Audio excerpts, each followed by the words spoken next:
Today we're looking at one of what I think is one of the cooler sprint runs that have come out of Spyderco recently, and that is the Bodacious. Now this Bodacious is the one with S90V steel and carbon fiber handles. Now I know I've been doing a lot of modding on my channel lately, but this one is not going to see any, even these scales. Maybe a deep carry clip. I'm not sure yet. So we've got an S90V blade here. So S90V offers some excellent edge retention, excellent corrosion resistance, menial toughness, but I'm not so sure about that toughness rating lately. We're going to get into that in another video. So this S90V was actually also individually tested by Taylor Hardness. And I just want to specify real quick that not this specific knife was tested by Taylor, just another one of the Bodacious Sprint Run S90Vs.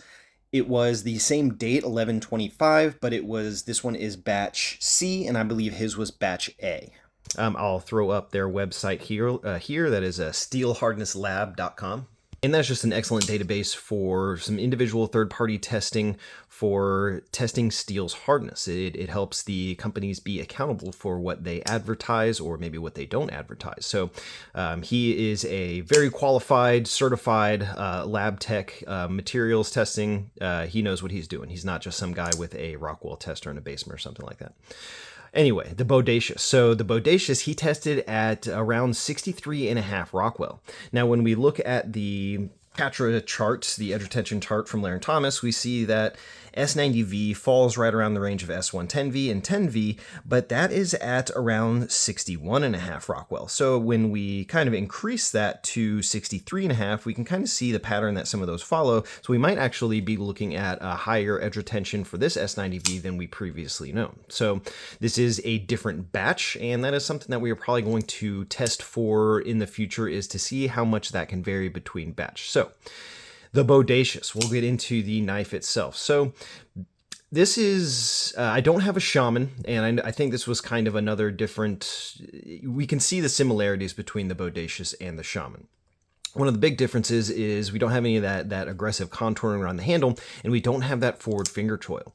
Now, I'm a huge fan of Spyderco. I've loved Spydercos for 15 years at least, and that big forward finger choil is something that you see in a lot of their knives, most notably the PM2.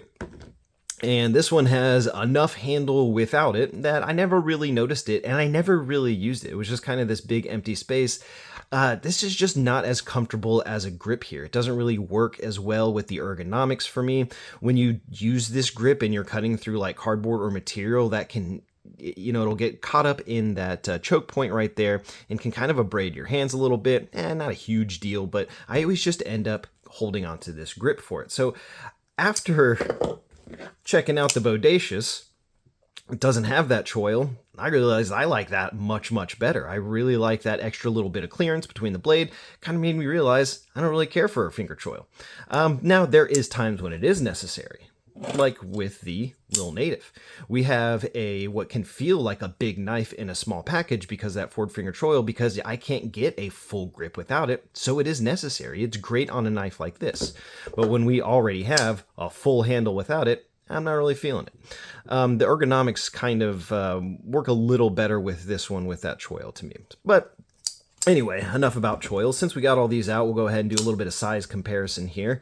So we can see the Bodacious is a big knife. We get a lot of knife in a pretty slim package with that. Same size as the PM2 overall, but we do get a little more blade length since we don't have all that choil. I don't really care about having that little bit of extra blade length, but I just realized this is just a spot on the knife I just don't really use so much. The handle scales. So carbon fiber handle, it brings it down to about 4.5 ounces overall weight, which is a lot of knife in a pretty small package. We've got a 3.6-inch blade, nice and big. It's going to be a nice workhorse knife. That S90V is going to hold up really well. Really nice working knife here. Very functional jimping on the spine. We've got a reversible clip, not deep carry. I don't always need a deep carry, but we'll see with this one if I find it necessary after a little bit more carry and use. We've got this nice steel backspacer here, and it does add for some, make it an excellently balanced knife. I think that adds a little more weight on the back here, so you can, it puts the weight in the right places. So while you have this big knife, it doesn't feel like it. The weight is in the right places, so it's got just a very very nice feel to it. It doesn't feel like you're swinging a lot of weight around on the end with that big blade. The action on this guy, of course, it is very nice. It's riding on washers, and it's just got an extremely smooth, really nice detent for a thumb and middle finger flick. Excellent. Of course, just the action that we know and love from Spyderco's. This one is nicely centered. It might be a hair to the clip side, but that's okay. That's not detrimental to me. The bevels are even. Looks like we might have a little more of the plunge, grind it a little more closer to the plunge on one side than the other. It's not the end of the world. I'm likely going to grind that all the way out anyway to bring the edge all the way up to that little bit of ricasso that's there. So that's no biggie to me. Really glad I was able to get my hands on this Bodacious. This is a sprint run, of course, in the S90V in carbon fiber, and back to those scales. Excellent grip on this one. I don't need to replace these scales. It's not like the Caparo where they're very slick or smooth. We've got just the right amount of grip on these. They feel really good in hand. Really nice slim profile on this knife. So you get a slim carry profile and a whole lot of knife to go along with it. Really excited to put this one to use.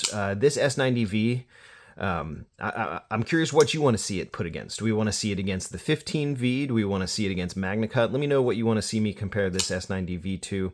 We'll do some cut tests, and I think I'm changing up my cut tests a little bit.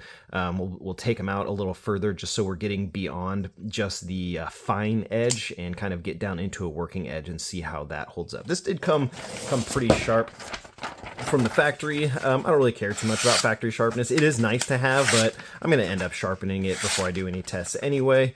But this knife has some great potential to be a nice heavy user, big hefty blade. Again, it's a sprint run, so if you want to check one out, grab one before they're gone, because I'm pretty sure once these are gone, they're gone. I don't think they're going to be coming back. So great addition to the Spyderco collection.